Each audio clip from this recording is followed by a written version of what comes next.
ano, oh, pwede na mapitas. Yung talbos ng kamuti. Tagulan na kasi, di ba?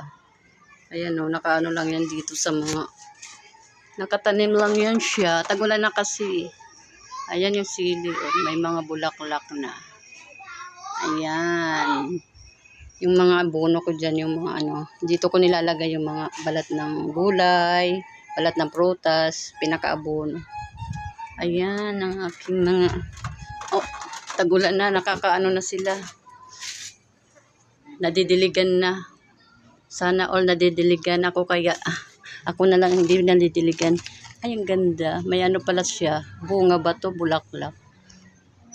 Ang hirap lang yung ganitong halaman kasi ang tagal siya magkaroon ng anak to. Ang hirap. Ayan, mayroon na pala. Sana ano siya. Ayan. Gumanda na ulit ngayon kasi tag-ulan na eh, di ba? Ayan, medyo nag-ano na rin. Tumaba na rin aking mga oregano. Lagi ako may oregano kasi pag minuubo kami yan, pipigaan ko lang yan ng kalamansi. Pipigain ko siya. Tapos may kalamansi. Ayan. Ayan, ang aming dragon fruit din. Ayan siya.